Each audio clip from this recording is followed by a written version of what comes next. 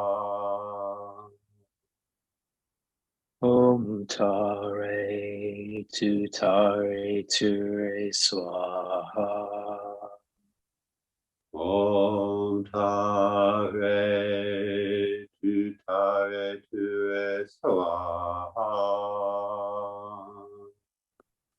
Om Tare, tutare, ture, swaha.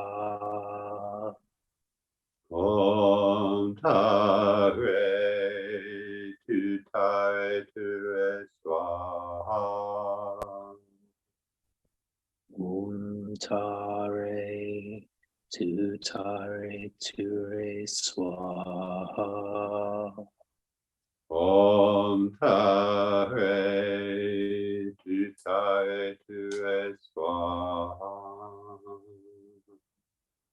Om Tare, Tutare, Ture, Swaha.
Perhaps, perhaps for you, the kindness is just leaving things alone, most particularly yourself, being at home when you call, not having somewhere to rush off to, sitting and letting your shaking hands settle against your trembling body, breathing in the green all around, even in the city, the kind of abiding we do with the dying and young children recovering from tsunamis of the heart. More than just a witness, the distance collapse, a dark star trust in its own dark light.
We're just noticing what's happening.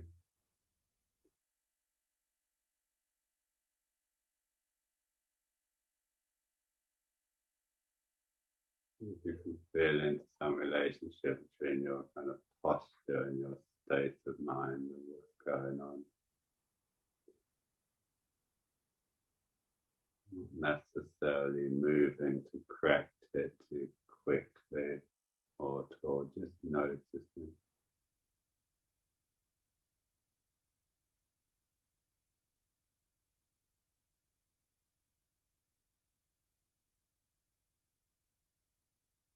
Breath still there, available.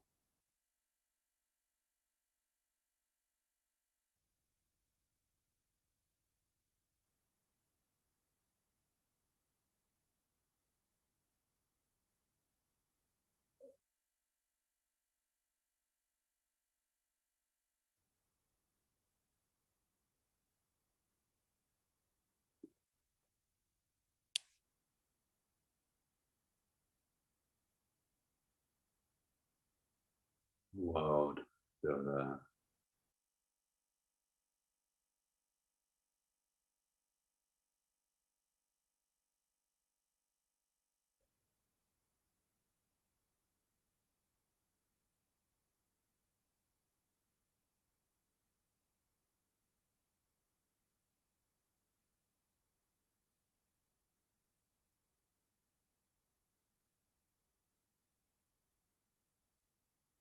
So we'll have a short break. We'll take 5 and you can have a stretch or whatever you need to do. So it's about 5 minutes now.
Okay, so a little bit of time. If there's any,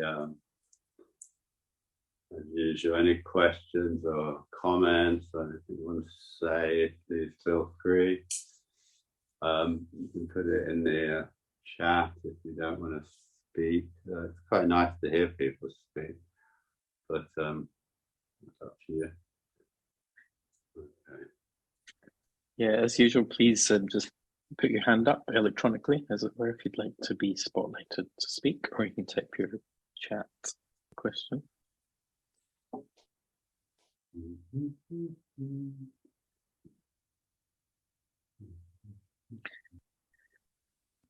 Question from Nishpara, Paramananda. Hi. Hello. Hi, Paramananda. You know, you were saying the other day about the in-breath or the inhale and the exhale roughly equivalent in length. So if we chant in call and response, you can actually maintain that over a mantra, can't you? Yeah. So I just wonder whether you recommend always chanting in public with call and response. I don't necessarily. I mean, it's interesting, isn't it? Because when I do a lot of chanting at home on my own, and I find it quite hard to leave that sort of pause somehow. You know, I think if you teach, or I think it's a good thing to get people doing. It's very nice to do it on retreat. Particularly, well, it depends how you have people sit in the shrine room, but you know, you can get a really nice kind of sense of sort of communicating with each other, you know, kind of an engagement. So I think there's quite a lot to be said for this whole call and response tradition, you know. But but you know, other times I don't, you know, I don't know. I wouldn't I don't always do that. And in the evenings in pujas, it's not usually done as if we're doing pujas. So I don't know.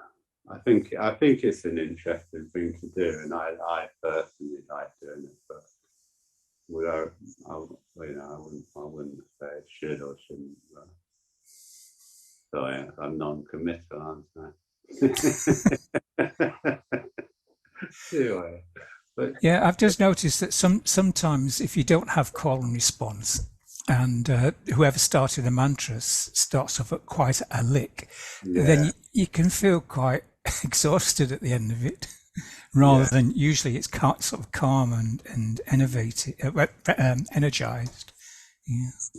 Yeah, I know what you mean. Yeah, I mean sometimes, it sort of depends on the situation, and maybe it depends on, you know, kind of Padmasambhava or something. You can, I don't. Yeah, it's interesting. We've got. Yeah, well, actually, that shouldn't get me going on mantra. I've got too many opinions about mantra. But you're dead right. I mean, one of the reasons I like doing it in call and response is it gives you an opportunity to really soften the body in between, you know, rather than ending up kind of a bit tense and exhausted, as you say. Particularly if the mantra is too fast. Quite difficult with mantras, isn't it? Too slow, not good. Too fast, you know, not good. You know, it's like you just got to get them quite. Although I don't think the speed is so important if the sort of energy is there. I mean, you can do them fairly slowly. I think there's a kind of good energy to it. But yeah, but another reason, like just to say this, and I'll shut up. I mean, another reason I quite like doing mantras, it does give you a sense of how you use energy, because as you say, if you're pushing yourself, it's quite exhausting. I think ideally a mantra you should end up feeling energized by it, not tired out, you know. So yeah. Do you also find that you notice the gaps between sounds in the mantra? It's not sort of a continuous output. You've got, you know, sounds, you know, I mean, the different syllables, because sometimes you can kind of even relax in the gaps. Well, it sounds like you've got quite a nice sensitivity towards it. Yeah. Oh.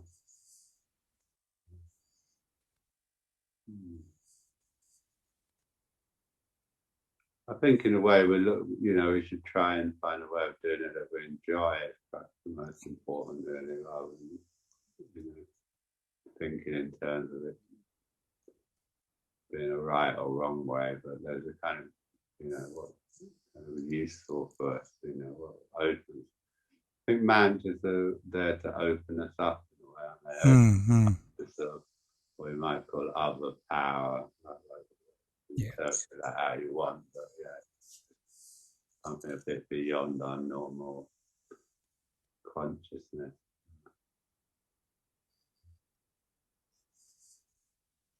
Thank you. Yeah, thank you.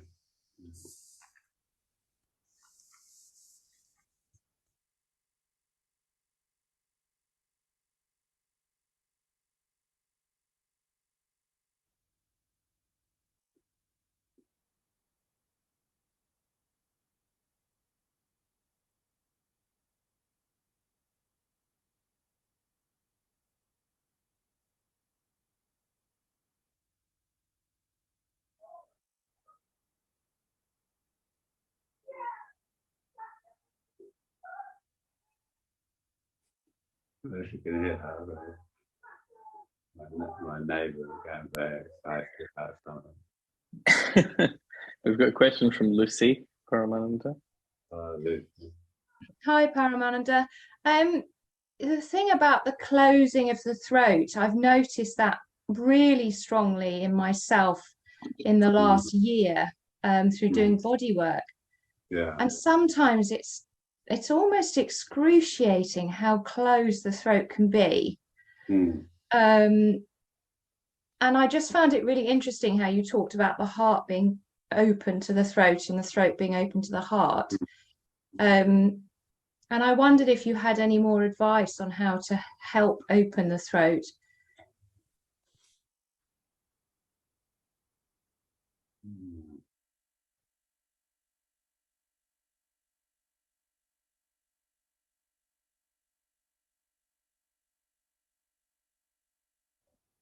I don't know what to say, Lucy, really, other than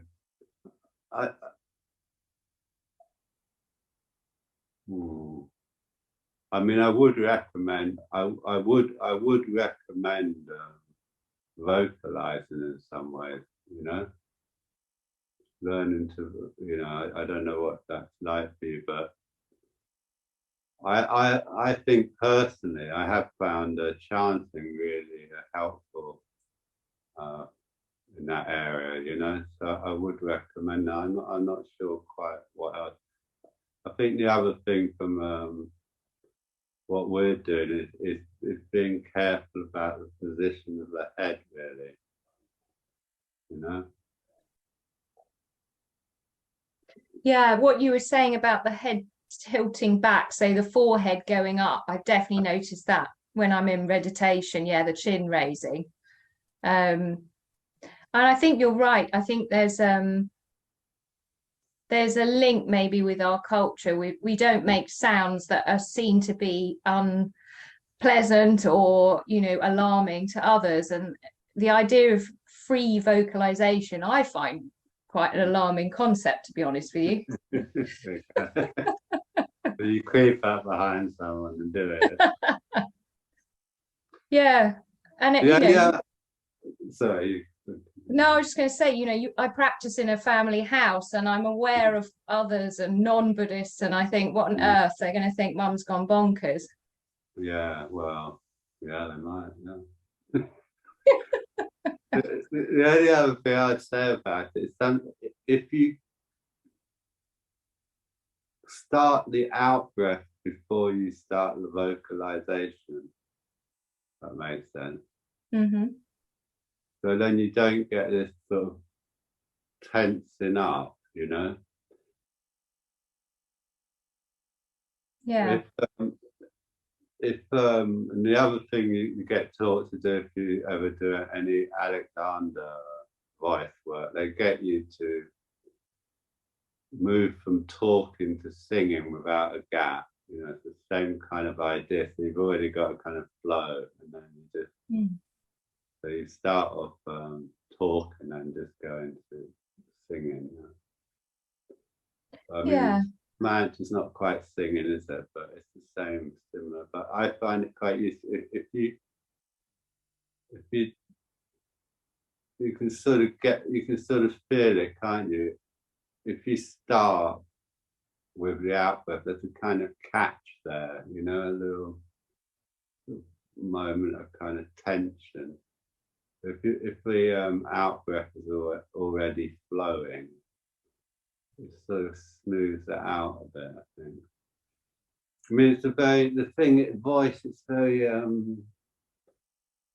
mean, I had to, I mean, it's something I've had to work with myself, I think, because, you know, we're usually brought up, aren't we? We're either told we can sing or we're told we can't sing, and, you know, the voice gets kind of inhibited, doesn't it, in some ways, you know? And I'm a terrible mumbler, you know, so I've had to work quite, I probably still do mumble, but, you know, I had to sort of work with that, you know, trying to project the voice a bit more. Have the voice a bit more coming from the back of the throat, if that makes any sense. You know? Yeah, it does. And I also think that there's something to do with a busy mind. So lots of thought. It's almost as though we make sub vocalizations in the throat. Like my throat feels tired if I've had a busy mind, and it's almost like it's been working with the thoughts. I don't know if that makes sense at all. Yeah, it's not something I've experienced, but it makes sense. Yeah, I can imagine it. Yeah. Imagine that being the case. Yeah. It's quite vulnerable, isn't it, the throat? You know, it's a vulnerability, isn't it, in a way? It's like, and it's, I mean, I don't know what this means, but of course it's culturally very, it's culturally vulnerable, isn't it? And in the Western tradition, there's quite a strong tradition of constricting around the throat, particularly for men, actually. You know, the necktie, you know, this is where it's sort of symbolically cutting off the head from the body, isn't it? So I don't know, yeah, it's an interesting area, you know. I think just get more playful with it, really, you know. I know it can be a bit difficult if you've got a house full of people. I live alone, so, you know, and I've got pretty noisy neighbours. I don't know if I make noise, they're always screaming, that sort of thing. I'll sit down the family and tell them that I'm going to be working on my voice, and they'll just have to put up with it. Thank you very much.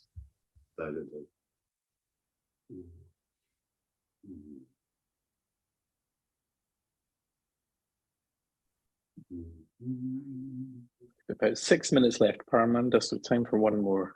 Okay. Is there one more? There might be. No, yeah, there might be. I'm interested in the fact that you are. What was it? You said you're kind of reluctant to give. You're sitting on the fence, but you've also got lots of opinions. Well, no, I don't.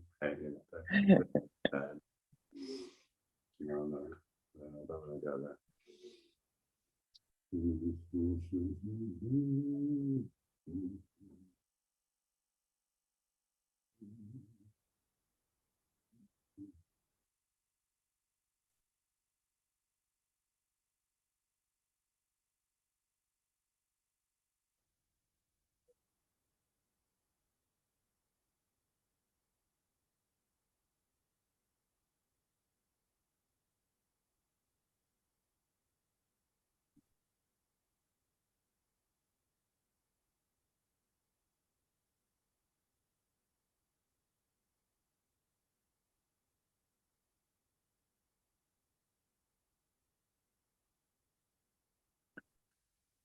Jai asks a question in the chat. I'm not sure, Jai, if this is a question for Amanda. Says something about can you do part of the Tara Puja at home? I've shared the Tara Puja to the Padlet board if you want to download it and do it sometime. But yeah. Do you recommend doing pujas on your own at home, Paramanda? Me, would I recommend it? Yeah, it's practice, like a non-communal practice. Yeah, I occasionally. I tell you what I do occasionally. I occasionally just do them in my head. If I, you know, like our sevenfold puja, the one that we tend to use. I know we use lots of different pujas these days, don't we? But that's a standard sevenfold puja. Yeah. Sometimes kind of, I know I might do it out loud, but I sometimes just kind of do it internally. Yeah, I think, you know, if you want to, yeah, I think it's nice, isn't it? You know, if it's helpful to you. I don't often, I do a lot of chanting alone, and normally, unless circumstances make it difficult in some way, I will always do that out loud. I don't do a lot. I mean, some people do a lot of internal chanting, don't they? Which is fine as well, you know. But I think if you can do it out loud, why not? You know. Well, there's a question about that in the chat actually. Just before we finish, somebody says, Akuna Shri says, I wonder if you might like to say something about the subtle continuation of the mantra after we stop vocalizing, how it somehow goes deeper. Well, I don't know what to say about it. If I would, I mean, perhaps I should have said, I mean, I think it's a great thing to do. Like if we do mantra, you can just keep it going internally or it just keeps going. And if it just keeps going, I would just stay with it, you know. Yeah, I think so. I don't. I mean, now, you know, there are particular practices where we do these internal mantras, you know, accompanied by some kind of visualization, sometimes a mantra going around up, syllables of the mantra going around the heart, and so on and so forth. I don't do that very much myself, but yeah. I mean, I think if you can, I would definitely let it continue. Yeah, definitely. I mean, it's something you can do as well. I mean, if when you meditate, you find that you've got a overactive kind of cognitive mind, well, if you're going to be thinking about something, well, maybe try a mantra, you know, put a mantra in there rather than your own internal kind of dialogue, unless that dialogue happens to be particularly interesting. But, you know, quite often you'll be sitting there thinking about something when you mentally meditating, when you're trying to have a different experience. Well, you know, this is why, I mean, in a way, this is why we sometimes count the breath, isn't it? Because the mind isn't ready, isn't able to kind of let go of the cognitive activity. So we give it something to do. So you can give it a mantra to work with, you know, just rather than your own habitual internal dialogue, really. I mean, I haven't really talked about this much, but you know, sitting there thinking about something. There's obviously nothing wrong with thinking about things, but it's not meditation. You know, something different. Depending what you're thinking about, you might be able to call it reflection, but which you could sort of include as an aspect of meditation, but. You know, we don't want to just be sitting there about something. Certainly, we don't want to be sitting there worrying about something. But, yeah, so yeah, I'm putting a mantra there instead. But certainly, if you've got that kind of I quite often have that mantra. You know, when we chant like we've been chanting, I quite often just stay with the mantra internally. Yeah, lovely. Yeah. Okay, well, maybe we should leave it there, right? Anyway, thanks everybody for coming, and look forward to seeing you tomorrow, Monday. Monday's a good day.